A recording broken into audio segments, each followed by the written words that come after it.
Oke, kita sebenarnya kan apa lagi kita mau explore, satu yang inilah. Kenapakah formula U per V? Dan saya rasa dia agak suka kalau kecuali kamu guna algebra, tetapi kalau kamu dapat 1 per X, ada kan juga 1 per X? Ini aja, tapi dia tahu macam mana. Oke, yang kedua apa lagi kamu mau tengok? Yang ini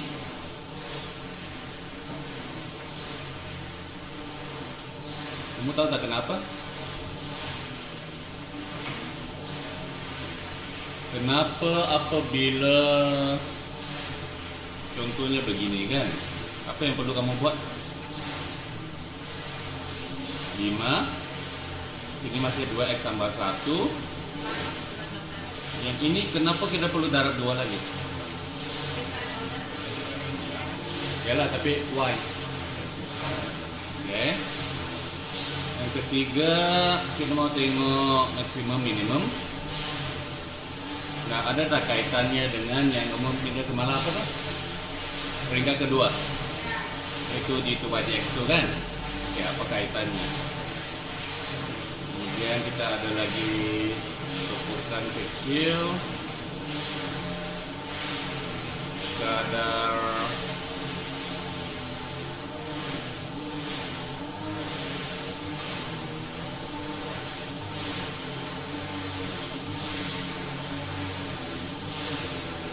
dan kalau boleh kita mau kaitkan lagi dengan yang apa kamu akan belajar selepas ini, yaitu pengameran. Apa tulis? Apa tulis? Kamu pilih dulu apa yang kamu mau buat dulu. Terus.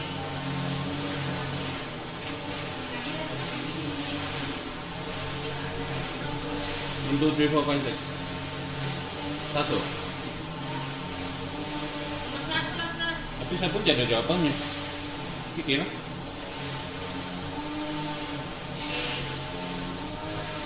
Jadi, oke.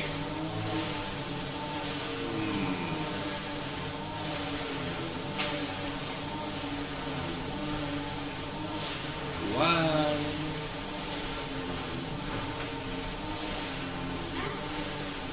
Yalah, kenapa?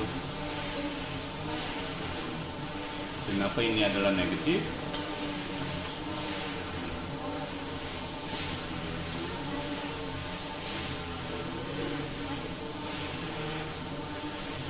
Atau kita mau, kalau mau coba guna algebra, dia akan jadi apa?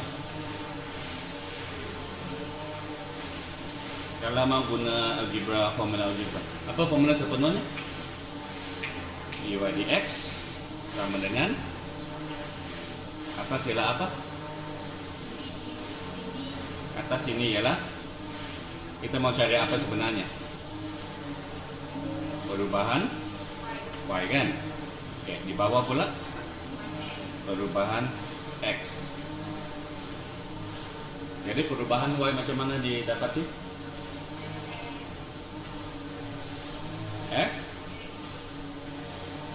X selepas dia tambah sesuatu kan, yang kecil tolak fx. Oke, apakah sesuatu itu biasanya dia kena guna inilah, so del x. Lepas itu ada lagi hat apabila ini menghampiri kosong. Tapi kita coba ringkaskan sedikit dulu lah. Coba cari apa dulu? Delta y.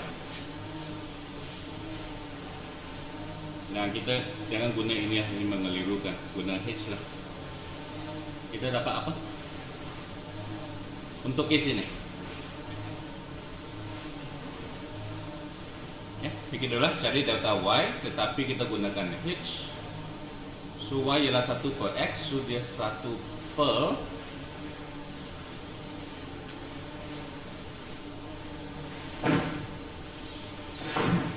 apa? X tambah dengan h kan, begini kan. Oke. Lepas itu tolak y yang asal, yaitu 1 per x kan. cabang Y kan. Ini Y lama, ini Y baru. Oke, so guna apa yang kamu belajar tentang pecahan semalam, ringkaskan ini. So, sekali lagi ya, apabila kita melihat sesuatu benda algebra kan, dan kita tidak tahu mau buat apa, kita rujuk balik kepada nombor lah kan. Nombor lah kan. Kita mau fikir balik lah, kalau nombor apa yang perlu kita buat. Samakan pembawa, dan dalam case ini kena darab silang lah kan. Okay. So at least sepatutnya kamu dapat X tambah H. Di atas ialah X tolak kurungan X tambah H.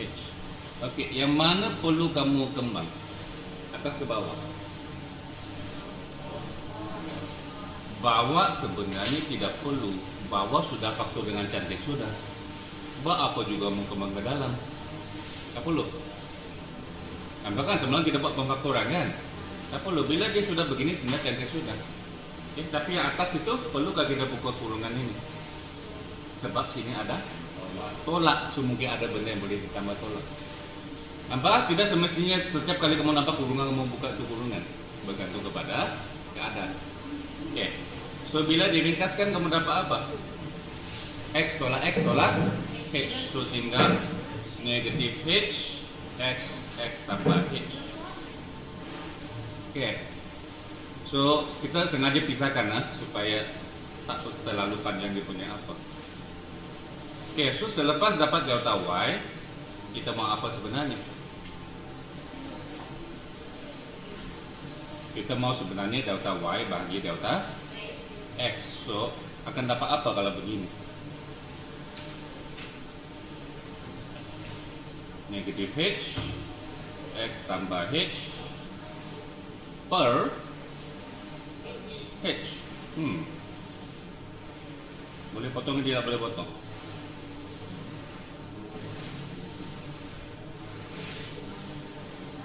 H dengan H ini boleh potong ke tidak? Ataupun per H square?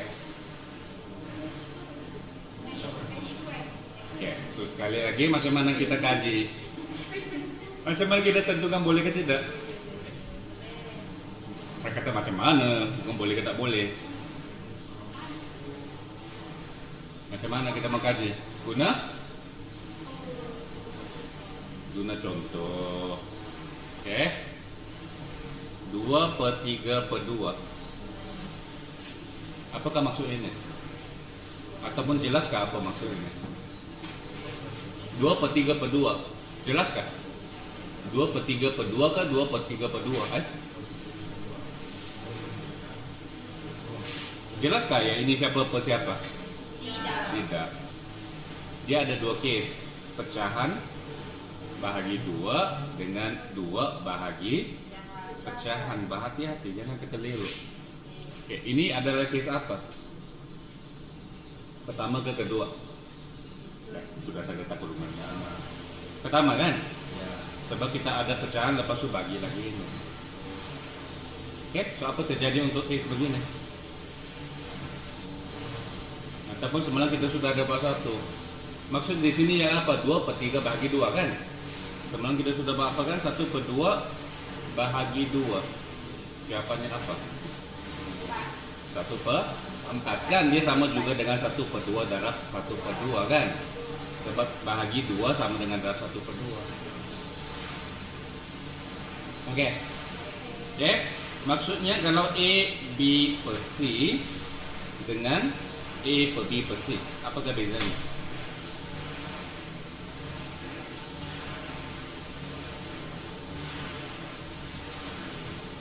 Kalau A per B lepas tu per C, maksudnya A nya kena bahagi B dan dia juga kena bahagi C, maksudnya ABC.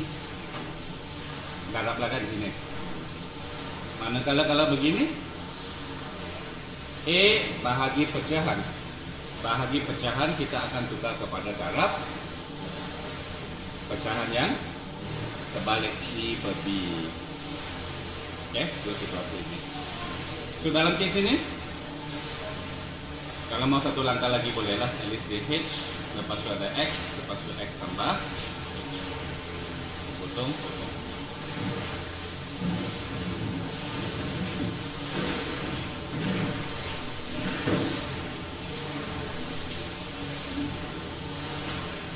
Oke, dan bila kita potong begini maksudnya jawabannya apa? Negatif. X-nya pergi atas kan? Jangan, atas masih ada apa? 1.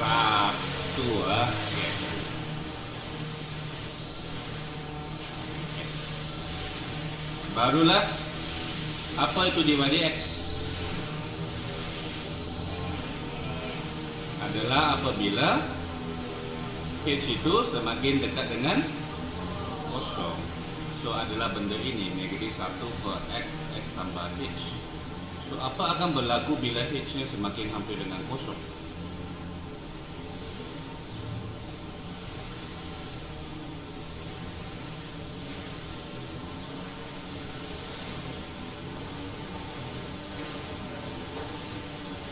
Tinggal apa di situ?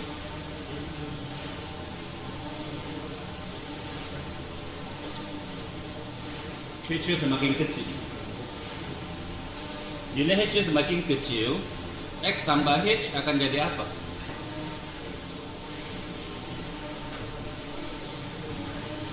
H-nya kecil kan? Jadi X tambah H hampir sama dengan X tambah kosong, itu X lah kan? Jadi tinggal apa?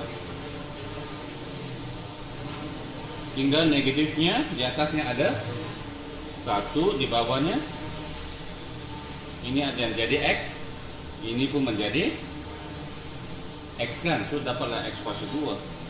Itulah formulanya. Cara algebra.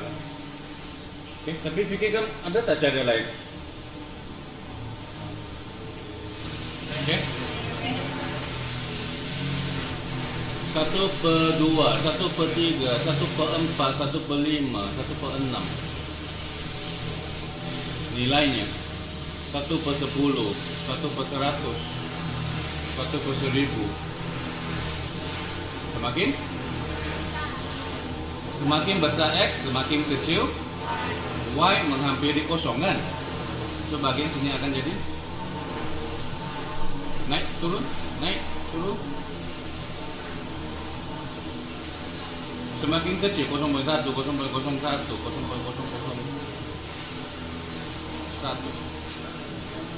Semakin kecil kan? Semakin kecil Y kosong di mana? Di sini kan? Sudah semakin.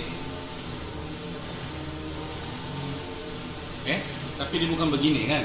Dia tak akan sampai kosong. Apa pula berlaku di sebelah sini? Fikir. Boleh kamu lukis. Apabila X ialah 1 per Y berapa? 1 per 1 berapa? 1 per 1 berapa? 1 lah. So maksudnya sini kan? 1 kan? Oke. Titik sini. Apa akan berlaku di sini? Boleh guna kalkulator? Bincang. Apa akan berlaku di grafik itu? Semakin apa? Oke, ada yang cakap negatif kan? Negatif sebelah sini sudah, nanti dulu. Oke.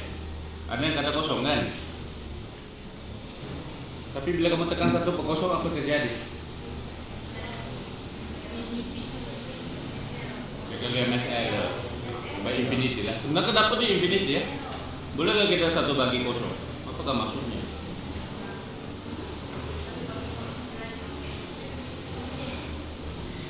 Kalau macam semalam, kalau 1 bagi setengah berapa? 2 kan? Sebab ada 1 kue, 1 orang ambil separuh, berapa orang dapat kue? 2. Kalau 1 bagi 1 per 3, ada 1 kue, setiap orang ambil 3, dapatnya 3. 1 bagi kosong,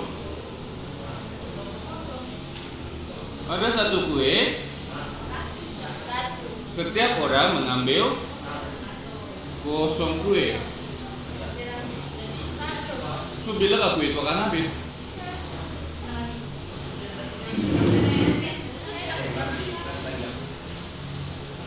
Kalau dia 1/100 orang boleh makan kue itu kan?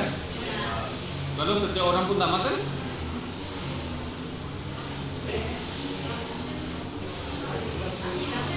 berapa orang boleh tak makan kue itu? Berapa orang boleh tak makan kue itu? Banyak ke sedikit? Kosong nggak? Tapi soalnya berapa orang?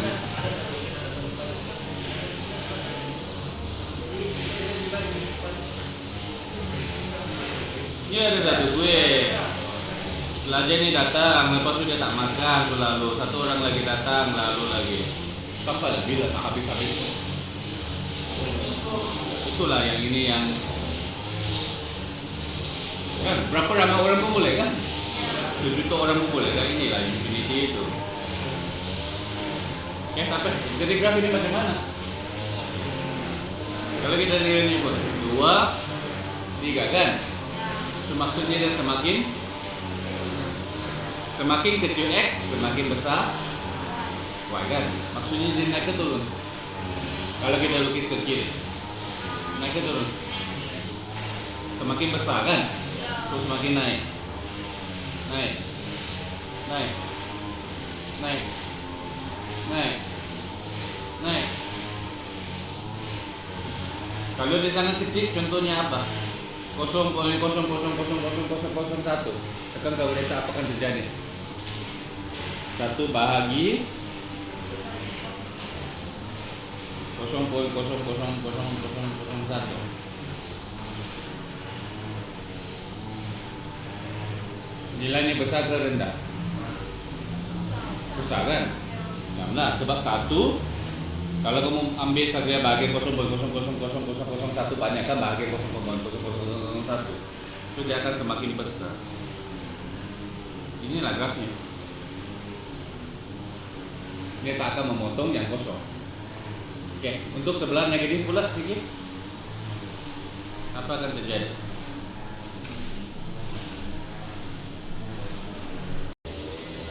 Oke, 1 bagi X, kalau X negatif juga kan Y-nya kan, maksudnya grafnya akan dibagi di sini kan. Oke. Kemudian nilainya bandingkan negatif 1 dengan negatif 1000. 1 bagi negatif 1000, negatif 0,0000 kan. Itu maksudnya dia juga dekat dengan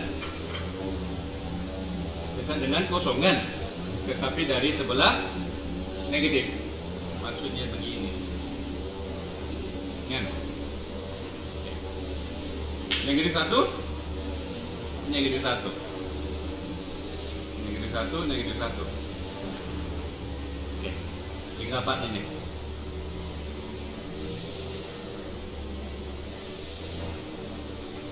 Sangat-sangat negatif kan?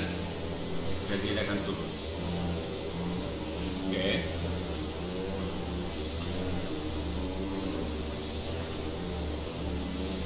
Oke, kita tengok dulu di Y dx yang kita dapat daripada formula. Bersetuju ke tidak dengan graf ini? Ini menunjukkan apa?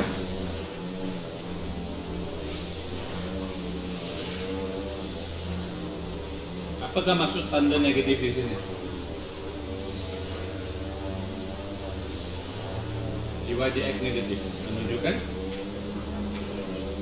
keturunannya? Enggak?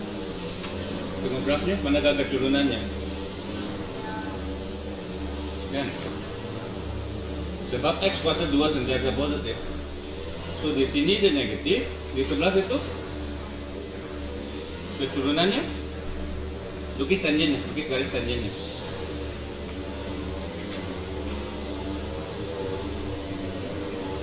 Begini juga kan? So menurun juga. Seluruh graf ini keturunannya ada negatif, itu ngamlah bersetuju dengan formula ini. Titik maksimum dengan titik minimum berlaku apabila dy dx sama dengan kosong. Kan? Kenapa? Dan juga untuk tentukan yang mana maksimum minimum, boleh kita semak dia punya d2y dx2, d2y dx2. Kemudian untuk maksimum dia akan kurang dari kosong dan minimum lebih besar daripada kosong. Oke? Y.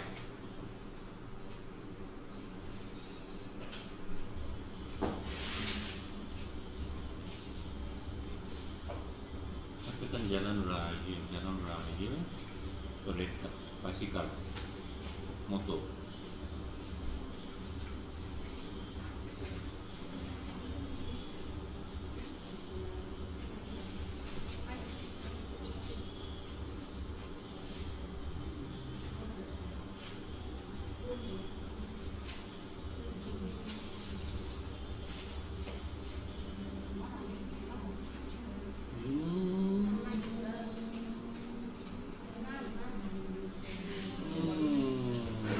Nah, tebak pas.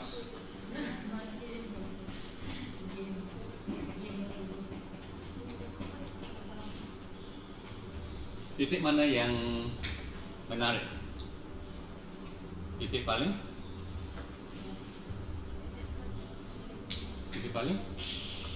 rendah kan sini kan? Apa yang spesial tentang titik ini? Jalan itu namanya kan? Pusingan seperti memusing kan? Boleh juga. Pusingan, pusingan. Oke, spesial apa yang spesial dekat situ?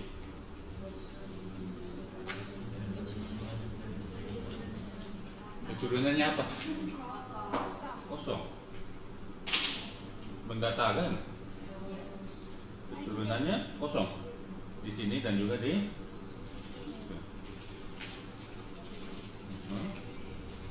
jadi terjawab gak soalannya? Enggak. Sikit lagi. Soalan kami ialah ini kan, why? Oke, sikit lagi. Apakah maksud nilai dy dx? Kecurunan kan? Ialah kamu kata di sini kecurunannya adalah kosong, maksudnya dy dx adalah kosong itu jadi.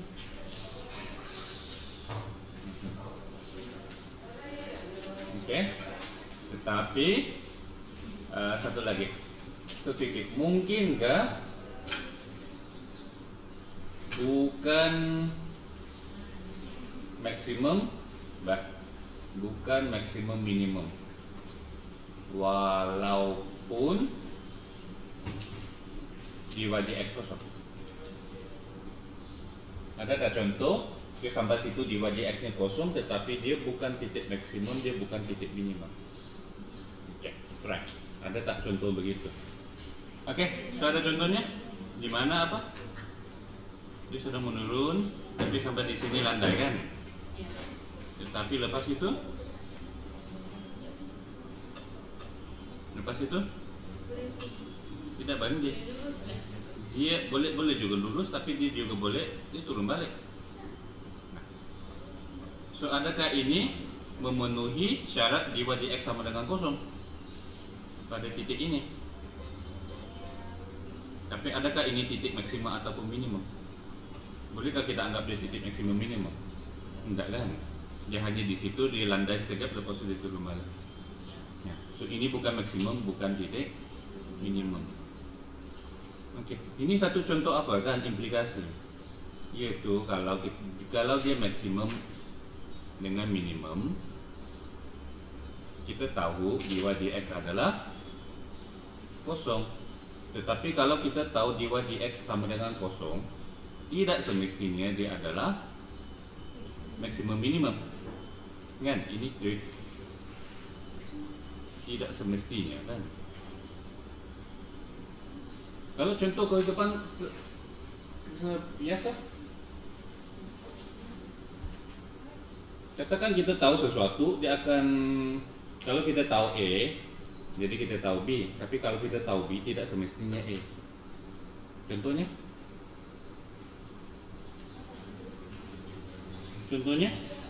kalau dia lelaki, dia pakai seluar kan? Tapi kalau dia pakai seluar, pasti dia perempuan? Perempuan. Adakah pasti dia lelaki? Tidak kan? Iya kan, suka berhati-hati. Ya kan? Kalau lelaki semestinya dia pakai seluar. Semestinya kan? Kecuali dia pakai skirt lah boleh juga. Tapi kalau dia pakai seluar, adakah dia mesti lelaki? Tidak kan?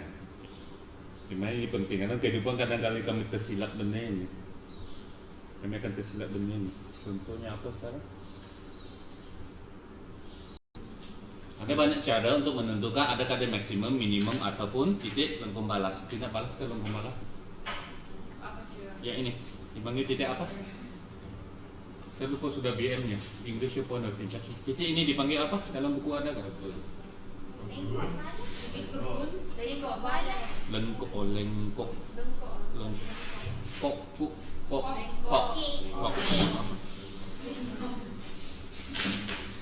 So, ketiga-tiga dikenali sebagai titik pegun sebab dibuat di X-nya sama dengan kosong. Tetapi kalau kita cakap titik pusingan, siapa yang memusing? Maksimum dan minimum saja titik pusingan. Kenapa? Itulah kita belajar apa lagi? Belajar konsep apa? Bila ada banyak-banyak begini, kita guna tanda tanda apa? Ada titik pegun, apa beza titik pegun dengan titik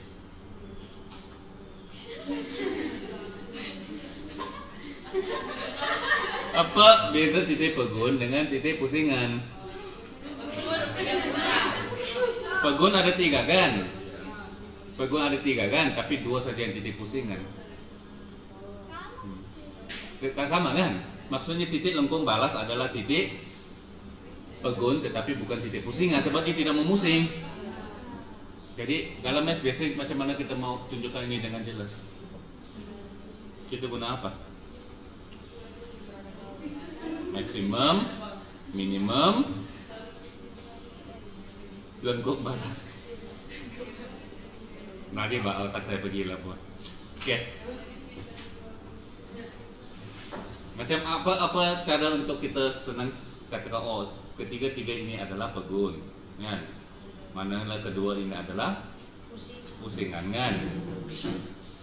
Kan? Ada tak cara lain lebih senang kita tunjuk benda ini? Memakai-kan dengan apa yang kamu belajar di math? Apa gambar raja yang sesuai menunjukkan maksimum minimum adalah pusingan, tapi ketiga-tiga adalah pegun. Yang raja apa yang kita gunakan? Selama kamu belajar matematik ini, apa yang sesuai untuk kita tunjukkan selain daripada kita contoh begini, ini apa?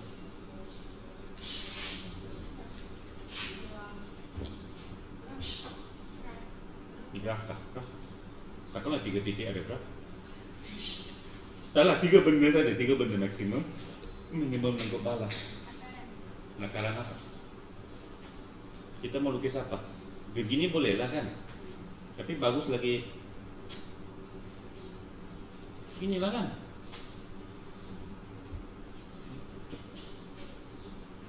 Ini apa? Ini titik pusingan. Jadi titik pegun? Tak, ya lah, termasuk lengkung balas kan. So kita mau lukis macam mana? Macam mana kita mau supaya semua orang nampak? Tadi kita bulatkan begini kan, oke, maksimum minimum titik pusingan. Nah, kalau kita mau ketiga-tiga, lukis apa? Graf? Apa lah graf? Ini aja. Kita mau bincangkan apakah cara untuk kita senang. Macam tadi kita buat apa? Ini kurungan kan, lepas itu ini kurungan kan. Kalau begini, kalau kita mau lukis bulat begini senang lah kan, nampak? Sir, about this? I cannot see.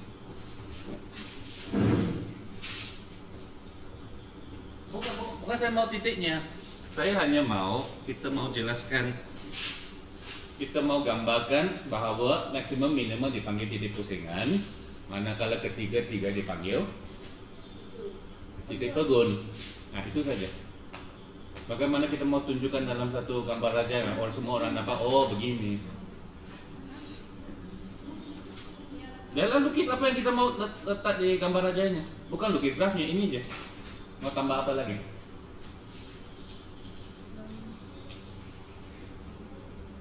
Jauh kamu Vicky. Iya.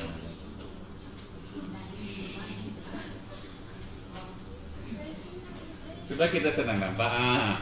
Maksimum. Tadi kita nampak sudah kan. Boleh kita buat begini. Maksimum, minimum. Oh ini pusingan kan. Oke, lengkap alas pula. Termasuk ketiga-tiga adalah tegun. Oke. Itu aja. Yang cakap ada tak satu gambar aja yang sesuai untuk menunjukkan benda ini? Oke, very good. Ini buat terlalu banyak ini. Ini adalah titik tegun. Iya, tapi bukan berani. Ini gambar aja. Ini itu masalah kamu belajar berapa tahun kamu tak tahu apa bener nih. Apa? Gambar aja Ben, set lah kan? Set. Ya ini lah set, ini lah gambar aja Ben. Kan? Hanya tambahannya, biasa kita bawa apa lagi? Ada satu titik menunjukkan itu satu benda. Nah kalau begini kita akan cakap apa? Sebab semua titik pusingan adalah titik pegun, tapi bukan semua titik pegun adalah titik pusingan. Nah, sebab dari begini. Ben ialah seorang namanya yang dia cipta gambar aja begini. Sedangkan kamu fikir bodohnya.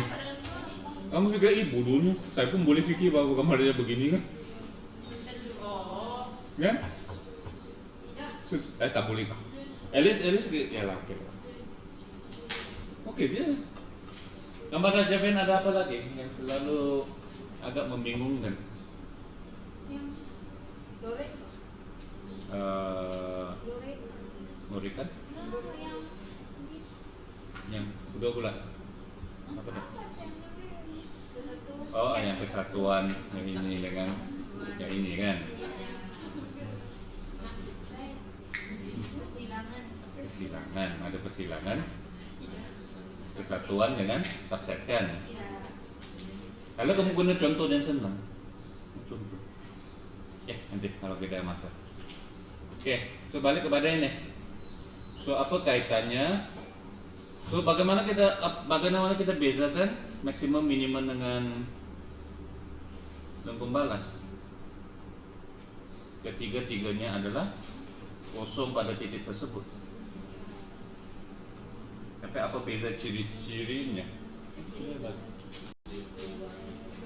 Di sini ya bentuknya, bagaimana kita perlihatkan bentuknya. Bentuknya senyum. Kalau kita tengok daripada segi apa? Di wajah X-nya sini kosong kan? Jadi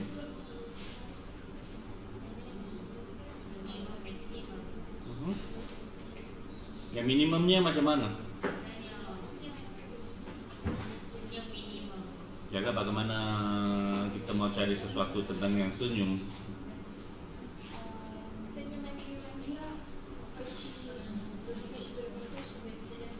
Sama kosong kan? Apa yang lebih kecil dari kosong? Apa yang lebih besar dari kosong? Apa yang lebih besar dari kosong? Keturunan ke, nilai ke, di 2x2 ke? Keturunan pada titik tersebut adalah kosong kan? Kalau kamu ceritakan bagaimana kamu lukis titik minimum kepada satu orang itu? Katakan saya tak tahu macam mana lukis titik minimum. Oke, bagi arahan. Nah, pen saya di sini. Turun. Turun nah. Turun. Turun. Turun. Turun. Bagi arahan turun. Lepas itu mendata. Mendata. Lepas itu naik balik. Oh. Turun. Jadi mendata pada titik tersebut. Sebelum itu? Sebelumnya apa arahan kamu tadi? Turun. Apa lagi kita tahu turun? Turun kenapa saya lukis ke bawah? Turun. Turun juga. Turun. Apa yang negatif? Kecurunannya negatif.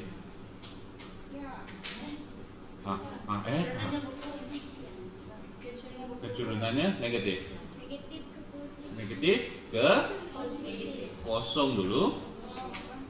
Bagus. Ke positifnya juga. Maksimum. Naik dulu kan? Lepas itu mendata. Maksudnya kecurunannya positif dulu. Lepas itu dia kosong. Lepas itu negatif. Oke. So itu satu caranya kan? Untuk menentukan maksimum minimum, kamu sudah belajar gak lakar tangent? Lakar tangent, yaitu kamu ambil satu titik sebelah titik pegun kamu, satu di kiri, satu di kanan. Kamu kira dia punya kecerunan. Yang penting tandanya saja. Kalau kamu dapati sebelum dia sampai titik itu dia adalah negatif, pada titik tersebut adalah kosong, dan selepas itu adalah positif, so kita tahu dia turun, mendata, naik, dan oleh itu kita tahu dia adalah titik minimum. Okay. Sebaliknya kalau kita kira dan didapati dia memula dengan nilai positif, pada titik dia kosong, lepas itu dia negatif, kita tahu ini adalah maksimum. Sebaliknya kalau dia menurun negatif, lepas tu dia pergi mendata, lepas tu menipu, dia turun balik juga. Dia menipu dia ni. Ataupun dia naik, lepas tu dia mendata, naik balik juga. Okay, so ini satu caranya kan, kamu melakar tangent. Cara kedua guna D2Y dx2. Okay. Apa pula kaitannya itu dengan maksimum dan minimum? Okay. Kalau kita cerita dari segi kecerunannya, apa yang kita boleh cakap tentang kecurunan di sini? Yang minimum ialah dia dari negatif kepada kosong kepada positif kan? Sini pula positif kepada kosong kepada negatif. Maksudnya nilainya sebenarnya sedang negatif kosong positif, positif kosong negatif. So, bagaimanakah M berubah? Dia sedang apa? Kecurunannya dari negatif kepada kosong kepada positif. Maksudnya dia sedang apa? Menambah, meningkat kan? Meningkat kan? So kecurunannya sedang meningkat. Okey. So kita tahu untuk titik minimum kecerunannya sedang meningkat bila kita dari kiri ke kanan lah. Manakala kalau titik maksimum kecurunannya sedang menurun. Oh ya. Macam mana kita mau kaji perubahan meningkat menurun?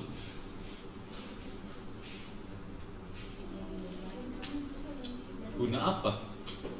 Bagaimana kita kaji perubahan dy dx kan? Itu yang awalnya kita belajar kan? Apa tu dy dx? Oh, dy dx adalah perubahan y terhadap x. Kan? Dy dx adalah perubahan y terhadap x. Sekarang kita perlukan apa? Kita bukan tengok perubahan y, tapi sekarang kita perlu sesuatu untuk bantu kami kaji perubahan bukan di sini apa yang kita ada di sini. Kita mau tengok ke perubahan apa? Kecerunan. Apa yang sesuai untuk mewakili ke perubahan kecerunan? Okay, so kita perlukan, kita mau study kadar perubahan kecerunan kan? Nah, itu M. Very good. Terhadap X kan. So dx kan, apa yang dx kan? Keturunan kan, dan bukannya y kan. Sebab kita dy dx sebenarnya boleh dibaca juga sebagai d dx y begini kan.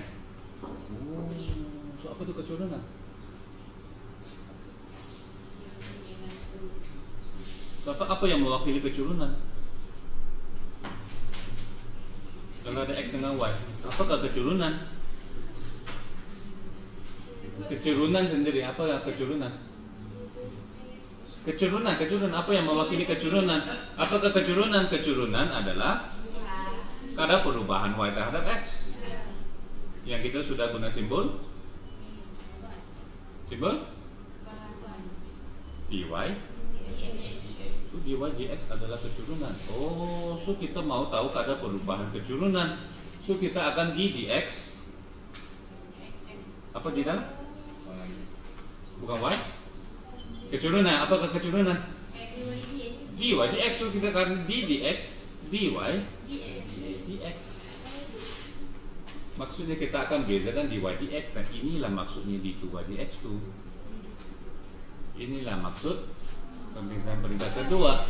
Sebab sebenarnya d2 dx tu kita sedang tengok kadar perubahan dy dx, itu kadar perubahan keturunan, which is exactly what we need here. Sebab kalau dia titik minimum, kita tahu keturunannya perlu meningkat, dan oleh itu apakah nilai d2 dx tu nya? Okay. Dia sedang meningkat, so sudah tentu dia perlu positif. Ya, sebab kadarnya positif, manakala di sini kadarnya negatif. Itulah maksudnya. Itu dia. Tapi dari segi pengiraan tidak ada masalah kan?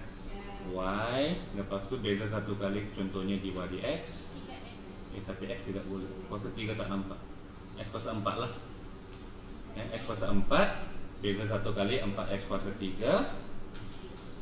Lepas tu cari dulu titik pegun. So di sini x kuasa 3 sama 0, x sama dengan 0. Itulah titik pegun kan. So titik pegunnya 0, 0, sebab y kosong. So ini adalah titik pegun. Tapi kita lihat tahu dia titik apa. Adakah maksimum ke minimum? Tak boleh, oh, ini pun kosong saja. Begitu dx tu nya pun kosong. Kalau sama satu,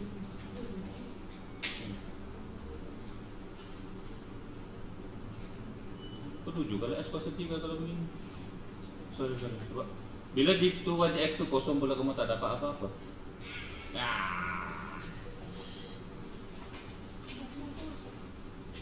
X kuasa 3 tambah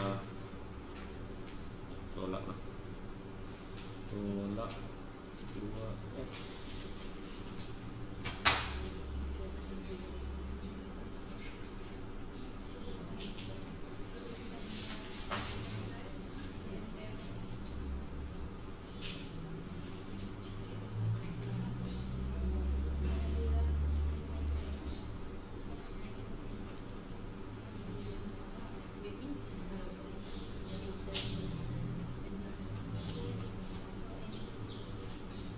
Panjang pula.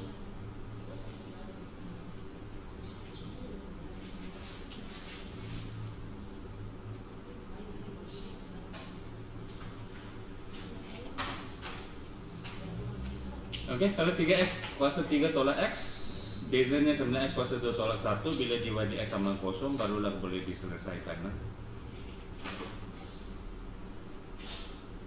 Semua titik yang kita boleh kira. So x kuasa 2 sama dengan 1/9. Jadi apakah nilai x? 1/3 atau negatif 1/3.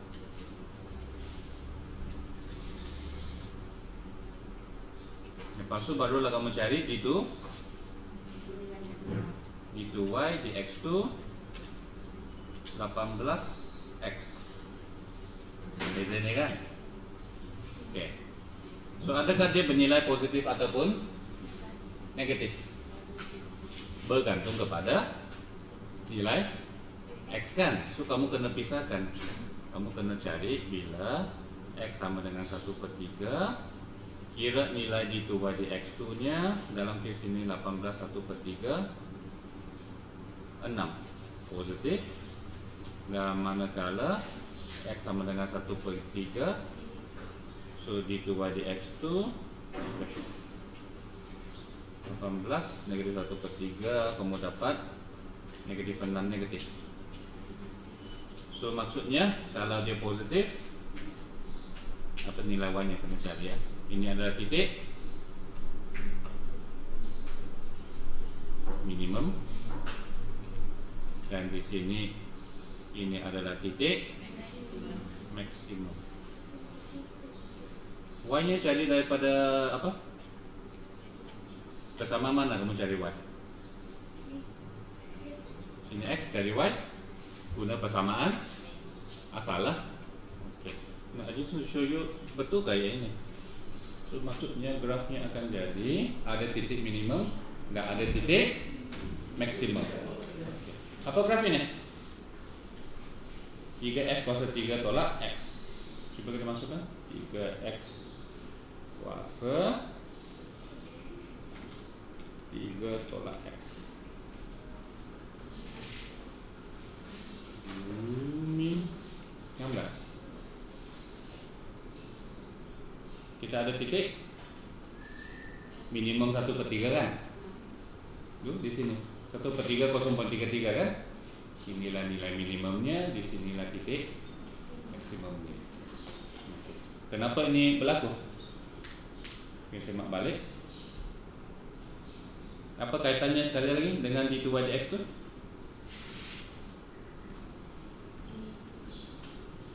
Apa kaitannya dengan cara kita buat tadi? Di titik minimum dan titik maksimum, dy dx nya kosong, itu yang kita cari kan. Bila dy dx sama dengan kosong, kita dapat dua nilai untuk x, yaitu 1/3 dengan negatif 1/3. Bagaimana kita tahu titik maksimum ke titik minimum? Apa bezanya? Untuk titik minimum keturunannya sedang daripada negatif kepada kosong kepada positif. Maksudnya dy dx nya sebenarnya sedang meningkat. Dy dx meningkat maksudnya d2 dx itu sedang positif ke negatif? Positif. d2 dx itu positif sebab d2 dx itu sedang menunjukkan keadaan perubahan keturunan. Okey, so itulah nilai positif, kita dapat titik minimum. Okey. Nampak keseluruhannya? Okey, cuba ini apa kamu akan jawab? Katakan kita tahu kadar perubahan A terhadap B adalah 2. Maksudnya bila B bertambah sedikit, A akan bertambah 2 kali ganda daripada pertambahan di dalam A kan? Maksudnya di apalah kan? Katakanlah, boleh kamu bayangkan di sini. A berubah terhadap B, B berubah terhadap C. Dapat tak kita carikan kadar perubahan A terhadap C? Berapa? Dan Y. Dapat dan Y. Okay. I don't know. A terhadap B 2, B terhadap C 3, A terhadap C. Ataupun kamu bayangkan nggak situasi apa yang ada begini? Okey, ada jawab 3 juga. Maksudnya B terhadap C dengan A terhadap C adalah sama kan? Ada yang cakap 5, maybe tambah.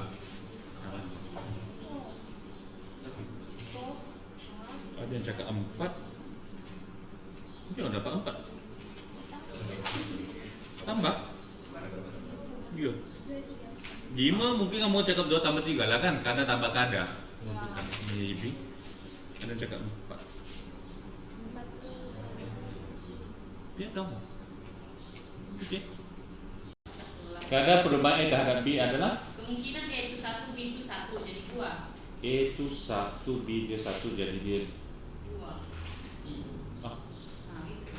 apa maksud kadar perubahan? Bukan jumlahnya, bukan jumlahnya. Kadar perubahan A terhadap B bermaksud apabila atau orang fikir balik, apakah maksud dy dx sama dengan 2? Apakah maksudnya? Kecerunan yang dan menunjukkan bahawa bila x bertambah sedikit, kan, y-nya akan bertambah 2 kali sedikit, kan? Sebab kadarnya adalah 2, kan? Kalau x bertambah 1, y-nya bertambah 2. So kita tahu A terhadap B. So bila A bertambah B bertambah sedikit, A akan bertambah 2 kali ganda dia. Manakala B pula, kadar B pula bergantung kepada C. So C bertambah sedikit, B bertambah 3 kali ganda. Jadi apabila C berubah, apa berlaku kepada A?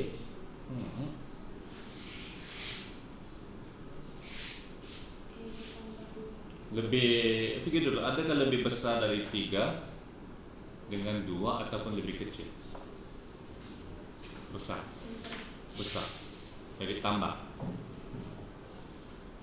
Logik tambah. Ataupun adakah situasi yang boleh kita bayangkan? Graf, yes, tapi graf apa? Tapi grafnya bila kita buat graf, dan dia ada A, B, BC dengan AC. Adakah ini membantu kamu tengok apa-apa? Boleh juga, tapi susah banget kita bayangkan apa sebenarnya berlaku. Tapi apa baru cobaan coba lagi.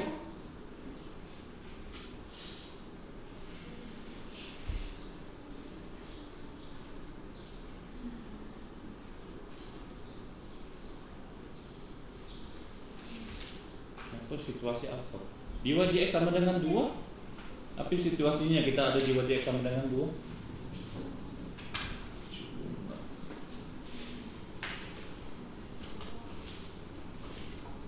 Y nya berapa? Yang boleh kita dapatkan dy dx nya 2.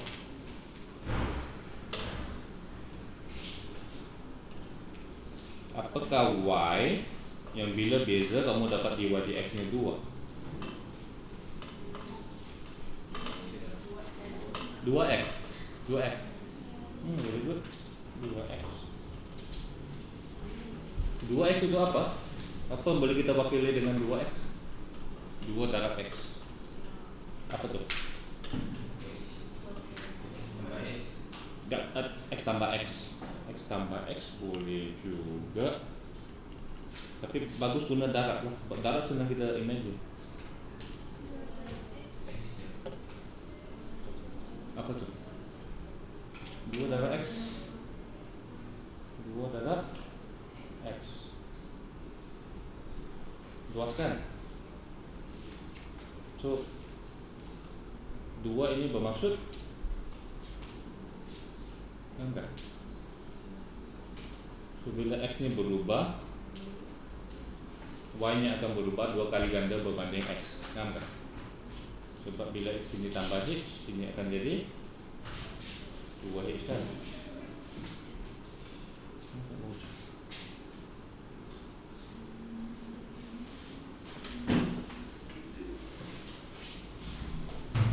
Kalau kita guna L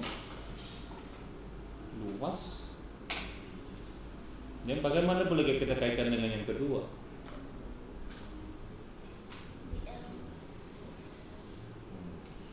C pula.